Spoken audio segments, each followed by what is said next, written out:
नमस्कार, मैं पंकज शर्मा हाजिर हूँ आप लोगों के बीच में आपके अपने YouTube चैनल ज्योतिष दर्शक के माध्यम से।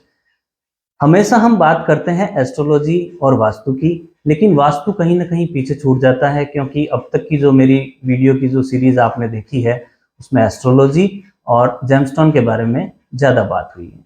तो मुझे कहीं न कहीं लगा कि वास्तु के बारे में भी जानकारी आप सब लोगों तक पहुँचानी बहुत ज़रूरी है।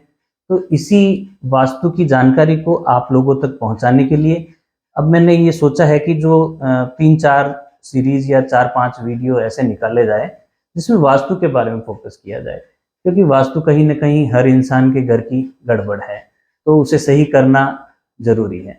घर का ही नहीं, आपका जो बिज़नेस प्लेस है, आपकी जो फैक्ट्री है, आपकी दुकान है या आप कोई भी ऐसा प्लॉट है जिसके ऊपर आपने कंस्ट्रक्शन कर रखा है, तो उसके लिए वास्तु ठीक करना ज़रूरी है। जैसे कि आप सब देख पा रहे होंगे, ये एक शक्ति चक्र है। शक्ति चक्र वास्तु को बैलेंस करने के लिए सबसे जरूरी उपकरण होता है। इसके माध्यम से हम 32 आपके जो एंट्रेंसेज है उनको देखते हैं कि 32 एंट्रेंसेज में से कौन सा आपका एंट्रेंस आ रहा है। एंट्रेंस हमेशा किसी भी जगह का तीसरा और चौथा, थर्ड और फोर्थ, दो एंट्रेंस बहुत जरूरी होते हैं, बहुत लाभदायक होते हैं। क्यों होते हैं? क्योंकि वहां पर स्वास्तिक का निर्माण होता है।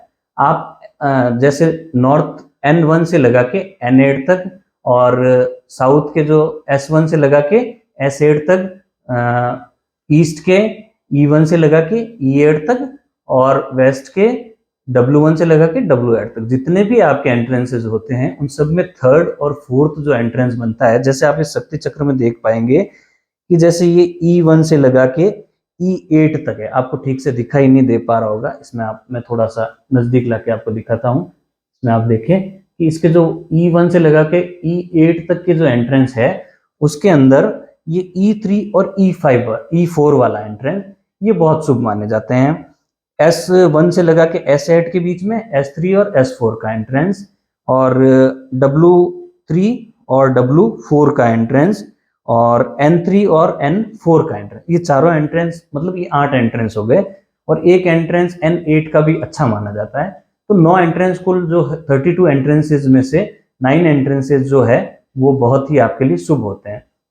तो इसके बाद में ये 32 तो एंट्रेंसेज हो गए, इसके बाद में 16 जोन हुए, 5 एलिमेंट्स हुए। वास्तु में इन सबको बैलेंस करना बहुत जरूरी है, क्योंकि जब तक ये सारे बैलेंस नहीं होंगे आपको आपका जो वास्तु से जो एनर्जीज है, पॉजिटिव एनर्जीज नहीं मिलेगी। आप कई बार देखते हैं कि सारे उपाय आप करवा लेते हैं, एस्ट्रोलॉजिकल रेमेडीज भी आप करवा लेते हैं, आप देख लेते हैं कुंडली में प्लेनेटरी पोजीशंस आपके क्या है, उसके बाद में भी कहीं आपको फायदा नहीं मिलता है। तो कहीं ना कहीं आप अपने घर का वास्तु देखें, या जहाँ आप रह रहे हैं, जहाँ आप वर्क कर रहे हैं, उस चीज का आप वास्तु देखें, उस जगह का। तो उस वास्तु को देखने के बाद आप समझ पाएंगे कि काफी कुछ है जो आपका बैलेंस नहीं है। तो वास्तु बैलेंस नहीं है तो लाइफ बैलेंस नहीं है। तो वास्तु बैलेंस करने के लिए सबसे पहले तो 32 एंट्रीज को बैलेंस करना होगा। आपको देखना होगा कि 32 एंट्रीज में से कौन सी एंट्री है वो आपकी बैलेंस है या नहीं है, तो उसको किस तरह से बैलेंस करें। उसके बाद 16 आपको जोन हो गए, जोन्स देखने पड़ेंगे, 5 एलिमेंट्स देखने पड़ेंगे, 45 देवताज भी आपको देखने पड़ेंगे। 45 देवताज है। देवता का जिक्र कैसे आता है तो मैं बता दूं कि जब असुरों की और देवताओं की जब युद्ध हो रहा था, तो उसके अंदर एक उत्पत्ति हुई, जिसे देवता ने तो समझा कि ये कोई असुर है, और असुर थे उन्होंने समझा कि ये कोई देवता है। तो वो ब्रह्मा जी के पास गए, तो ब्रह्मा जी ने बताया कि यह वास्तु पुरुष है, और जब वास्तु पुरुष को जगह दी गई सोने के लिए, तो उसके ऊपर सारे देवताओं को स्थापित किया गया। तो आप आज भी आप देखेंगे कि आपका जो कोई भी जैसे घर है, प्लॉट है, तो उसके बीच का जो स्थान होता है वो ब्रह्म स्थान माना जाता है, वो ब्रह्म स्थान है। और वहां जब वास्तु पुरुष की संरचना को आप देखते हैं, या वास्तु पुरुष को आप मैपिंग या ग्रिड करके आप उसको देखेंगे, तो ईस्ट में तो वास्तु पुरुष का सर होता है और वेस्ट में वास्तु पुरुष के पैर होते हैं। तो इस तरह से एक वास्तु पुरुष की संरचना आपके घर में होती है, या जो भी आपका बिजनेस प्लेस है, जो भी वर्क प्लेस है, जब कोई भी जगह जहां पर आपने निर्माण कर रखा है, कंस्ट्रक्शन कर रखा है, जिसको आप यूज में ले रहे हैं, उसका आप वास्तु देखें। तो ये इसके बारे में 32 जोन्स हो गए, 32 एंट्रेंसेज हो गए, 16 जोन्स हो गए और 5 एलिमेंट्स हो गए और 45 देवता हो गए। इन सबको बैलेंस करना वास्तु के अंदर बहुत जरूरी है। इसके बाद में आप देखिए कि आपके घर में टॉयलेट्स कहाँ है, टॉयलेट्स की डायरेक्शंस भी आपको देखनी बहुत जरूरी है।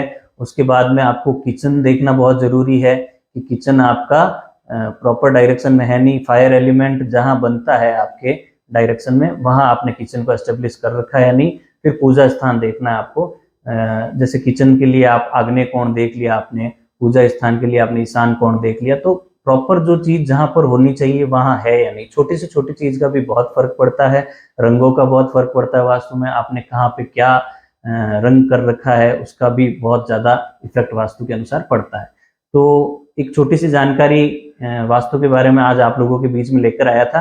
धीरे धीरे मैं हर अलग अलग टॉपिक पे बात करूंगा, 45 देवताज के बारे में करूंगा, 32 एंट्रीज के बारे में करूंगा, 16 जोन्स के बारे में करूंगा और 5 एलिमेंट्स के बारे में करूंगा। वास्तु को बैलेंस कैसे किया जाता है, उसके जो बैलेंस करने के कौन कौन से तरीके हैं।